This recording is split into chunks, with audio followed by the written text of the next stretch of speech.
lumière sur cette affaire. Affaire de l'étudiant, hein? Oui, Abdoulaye Ba. Waaw, c'est important. Man j'ai lu Waly Diouf Bodian. Texte bi c'était responsable. Maintenant le moment ci période bi mu ko defee est-ce que c'est pas de la com pour adoucir un peu les esprits parce que politique moom dafa garaaw étudiant bi boo xoolee heure bu ñu ko rey c'est tard le soir toute la journée moom Waly Diouf Bodian mu ngi doon seetaan li am foofu lu tax gën doon def publication à l'époque pour dire que arrêté kon na policiers yi génn ci biir campus bi. Alors je voudrais préciser pour rectifier une manipulation du ministre d'abord avant maa ñëw ci sujet bi. C'est quoi? Où il a parlé de franchise universitaire. ba référé ñu ci benn. Voilà. waaw loolu gis nga loolu. manipulation bu rëy la. lu ci loi bi wax. franchise universitaire amul sax leneen. franchise universitaire parle de campus universitaire mosoo dégg ñu naan la campus social campus universitaire la ñuy wax d'abord. campus universitaire. Ensuite dans campus universitaire da nga ciy dégg campus social ak campus pédagogique mais campus bi leen ëmb ñoom ñëpp mooy campus universitaire et on ne parle pas de franchise de campus. Est-ce qu'on parle de franchise de campus? On parle de franchise universitaire. On parle de franchise universitaire. Campus social bi ak campus pédagogique bi c'est ce qui forme l'université. Xaw ma ndax je sais pas si vous comprenez. Parfaitement. C'est tout un ensemble. C'est tout un ensemble. Alors moom comme ñoom dañoo aay ci manipulation ils vont essayer de développer des choses qui ne sont pas vraies. Franchise universitaire ce que ça veut dire ça compose le campus universitaire mooy bâtiment pédagogique bibliothèque yi restaurant yi l'habitation les bâtiments campus social ba mooy habitation yi les bâtiments qui servent de logement. Le logement c'est ce qui compose le campus universitaire. Maintenant comme on parle de franchise universitaire mënoo ci génne campus social. que deful défaut de mots. Non dañuy manipuler rek c'est que man je sais pas qu'est-ce qui arrive à ces gens là xaw ma lu jar lii ci àddina magum jëmm ngay toog ci télé di wax loo xam ne xam nga ne ñi lay déggulu ñoom xam nañ ne li ngay wax nii du dëgg nga koy wax yow mi koy wax xam nga ne li ngay wax nii du dëgg ça ne repose sur aucune vérité xam nga ne ñi tax ngay wax ñoom xam nañ ne yow li ngay wax du dëgg xanaa xam nga loolu ngay leer na ah Fatou ñi tax ngay wax ñoom xam nañ ne yow xam nga ne ñooñu xam nañ ne li ngay wax du dëgg ñun ñu lay déggulu xam nga ne yow ñi lay déggulu nii ci télé bi xam nañ ne yow li ngay wax du dëgg yow ci sa bopp xam nga ne li ngay wax du dëgg mu jaral la àdduna jaral la nga koy wax. Campus social dafa bokk ci franchise universitaire. D'ailleurs quand on parle de franchise universitaire et tu penses que c'est pour le matériel c'est pas pour le matériel c'est pour les humains nit ñi fa nekk ñoo tax ñu ne policier du dugg parce que policier bu toogoon tey dóor bâtiment ba fa jar du am benn impact du am benn danger on ne parle là pas droit de l'homme ak yooyu. Le mot social définit tout d'ailleurs. Mais bien sûr c'est pour les étudiants pour que nga bañ leen gaañ fekk leen ci seen néeg yi loolu mooy dëgg il est dans la manipulation ils ne sont pas dans la vérité il faut que ça cesse. Maintenant Waly Diouf Bodian le texte dans la forme boo ko xoolee nii c'est intéressant hein.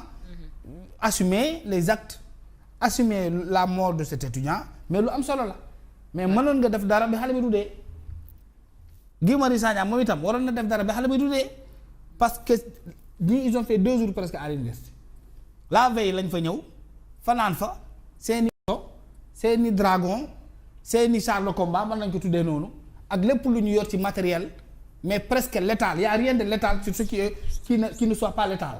Létal mooy luy reyee le policier le gendarme le militaire lépp lu mu yor ci yaramam c'est létal day reyee bouclier boobu mu yor sa arme la loolu mu yor noonu arme la parce que moom nga gis ñu jël ko di ko dóor étudiant bouclier boobu boo tiimoon nit di ko dóor ci benn ak yenn allure yi mais da nga koy rey c'est létal da ngay gis policier bu jël gaz lacrymogène l'objectif c'est pour disperser les gens maanaam plus muy gën a tas muy gën a baax ci yow mi ko sànni mais da ngay gis policier bu taxaw viser ab boy kon moom son objectif n'est pas de distribuer du gaz mais que projectile boobu nga xam ne ci lañu dugal gaz bi pour mu dal nit ki y a intention de faire mal intention de blesser.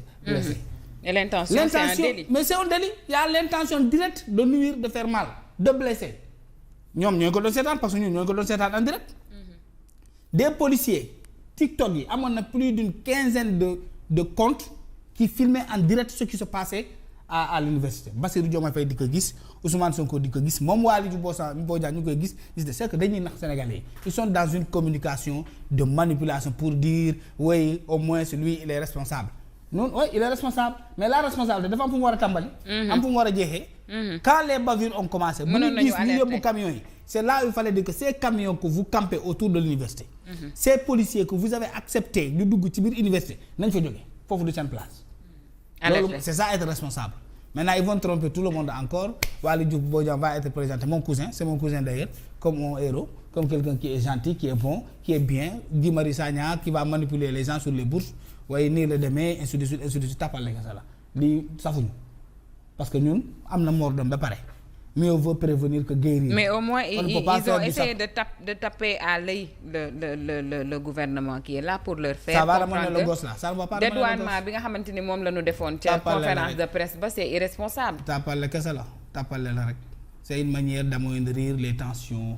nit ñi xaw a tempérer tuuti dinaa woy au moins ci ñoom am nañu responsable fii ils sont tous égaux devant ce qui est arrivé ñoom ñëpp a yem on parle du gouvernement ñoom ñëpp ci lañ bokk ils auront tous dans la conscience la mort de cet étudiant là chaque fois que bu ñu yeewoo qu'ils se disent que quand ils sont arrivés au pouvoir y a un étudiant bu ñu fekk ci biir chambre ana autopsie bi lu ñu xaar pour ñu génne ko mais nous on veut savoir il est mort de quoi on meurt toujours de quelque chose ku dee am na lu la rey parce que yàlla moom du lay day rey waaye am na fu mu koy jaarale par force day jaarale fe da koy jaarale feneen bu ko jaaralewul ci feebar da koy jaarale ci malaise n'est-ce pas on a un confrère on dit qu'il est mort de malaise parce que il faut toujours mourir de quelque chose kii gaañu nii lu ko rey bëgg nañ ko xam ndax c'est de coups et blessures ndax dañ ko xoj ndax dañ ko tirer balle ndax leneen ak leneen la ça on veut le savoir c'est normal qu'on le sache et c'est impératif pour que ñu génne autopsie bi ñu xam lan la autopsie nag bu ko kenn surke parce que des témoins oculaires étaient là ont vu am na benn vidéo bu ma gis ñu dugg ci chambre xale yi jigéen